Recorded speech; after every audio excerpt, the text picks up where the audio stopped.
दीपांकर, आज केंद्र गृह मंत्री अमित शाह के बैक टू बैक संबोधन और बैक टू बैक कार्यक्रम होने हैं, जरा उनका पूरा डे प्लान बताइए। कल तमाम बड़े नेताओं ने उनका स्वागत किया। आज सुबह से ही अनऑफिशियल जो मीटिंगों का दौर है वो चल रहा है। और जैसे आपने पूजा दर्शकों को बताया, मेंढर के आर्मी ग्राउंड में पहली रैली होनी है। लगभग 11:30 बजे के करीब अमित शाह वहां पहुंचेंगे। उसके बाद सुरनकोट में लगभग 1 बजे स्टेडियम में रैली होगी। थाना मंडी में तीसरी रैली होगी। 2 बजे के करीब अमित शाह पहुंचेंगे। उसके बाद राजौरी शहर में बहुत बड़ी रैली है।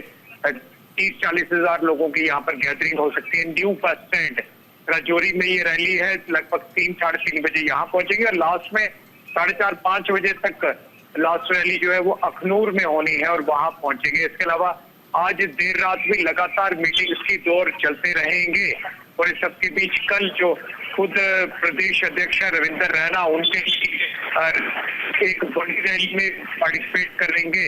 अमित शाह दशहरा में ये रैली होनी है और एक बड़ी प्रेस्टिजियस सीट है दशहरा, अगर बीजेपी के लिहाज से देखा जाए, क्योंकि उनके खुद के जो प्रदेश अध्यक्ष हैं रविंद्र रैना वो वहां पर उम्मीदवार हैं।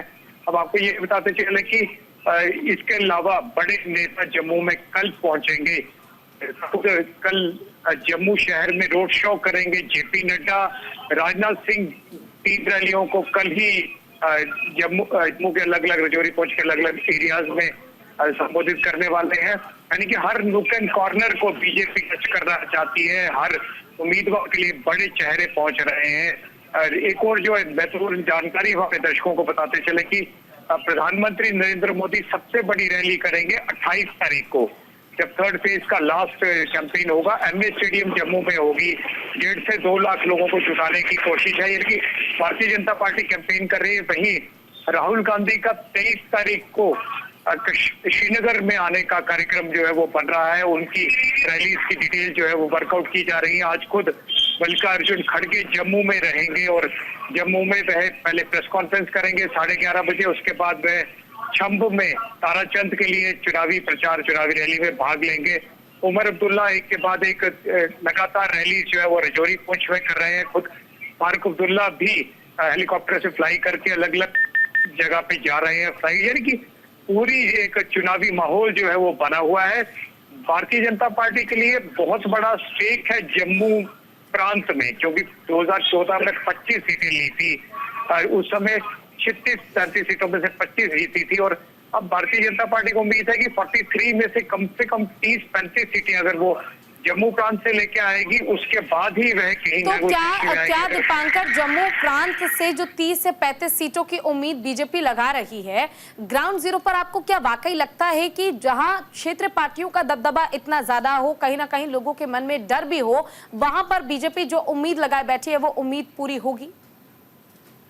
देखिए, आज से अगर हम 10-15 दिन पहले बात करें तो जिस तरह से बीजेपी वर्सेस बीजेपी अलग अलग जगह पे हुआ था, रामबन में इंडिपेंडेंट कैंडिडेट बीजेपी का ही स्ट्रॉन्ग खड़ा हुआ, उधमपुर ईस्ट में पवन कजोरिया खड़े हुए, अलग अलग जगह पे जो बीजेपी से नाराज थे वो खड़े हुए। उसके बाद शायद पार्टी को ये जरूर रियलाइज होगा कि ये फिगर टच कर पाना बहुत मुश्किल है ऐसे में, क्योंकि असली बीजेपी, नकली बीजेपी, इस तरह की बातें जो है वो चल पड़ी थी अलग अलग विधानसभा क्षेत्र में। और उसके बाद ताबड़तोड़ रैलियां, राजनाथ सिंह आए हैं, तीसरी बार आज पहुंच रहे हैं अमित शाह। और अब प्रधानमंत्री पहले 3 बड़ी रैलियां कर चुके हैं, प्रधानमंत्री की फिर से बड़ी रैली होनी है।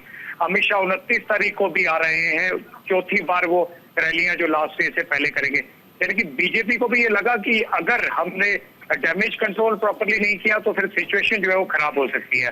देखना होगा अगले 5-7 दिनों में किस तरह से समीकरण बनते हैं। लेकिन एक बात साफ है, अगर बीजेपी 30 से 35 सीटें नहीं लाती है तो फिर बीजेपी के लिए दिक्कत हो जाएगी, क्योंकि जिन इंडिपेंडेंट उम्मीदवारों के सहारे या बाकियों के सहारे बीजेपी कश्मीर में जीतने की बात कर रही है, बहुत ज्यादा उम्मीद भारतीय जनता पार्टी उनसे। अच्छा दीपांकर, ये भी बताइए, जैसे इंडिपेंडेंट उम्मीदवारों से, जो निर्दलीय प्रत्याशी है, उनसे जो उम्मीद बीजेपी लगाए बैठी है, देखिए वो तो इंडिपेंडेंट है। कहीं ना कहीं अगर अब जो लोगों का भरोसा कांग्रेस पार्टी पर भी हो रहा है, अगर कांग्रेस को लेकर इस बार घाटी में बदलाव नजर आया तो लाजमी सी बात है इंडिपेंडेंट उम्मीदवार या प्रत्याशी तो बिल्कुल फ्री हैं, वो स्वतंत्र हैं किसी भी पार्टी के साथ जाने के लिए। ये तो कैलकुलेशन कैसे प्लान जो है वो पूरा सफल होगा? बिल्कुल आपकी पूजा कैलकुलेशन बिल्कुल सही। देखिए, इंडिपेंडेंट 3 किस्म के होते हैं। एक तो वो जो बीजेपी से नाराज होकर अलग जीत गए, वो भी इंडिपेंडेंट है। हाँ। अगर किसी और पार्टी से, लेकिन वो देखते हैं कि किसकी सरकार बन रही है और वो मंत्री पद की उम्मीद करते हैं। सीधी सी बात है। Exactly. अगर उन्हें जहां से सरकार बनती दिखाई पड़ेगी, और अगर नेशनल कॉन्फ्रेंस कांग्रेस कुल मिला के 35 से 40 सीटें ले जाती है, तो 5-7 इंडिपेंडेंट जुड़ जाएंगे साथ में। अगर बीजेपी 35 सीटें ले जाती है, तो निश्चित तौर पर हो सकता है कल को दोबारा से पीडीपी लगाई जा रही है कि 7-8 सीटें पीडीपी ले सकती है।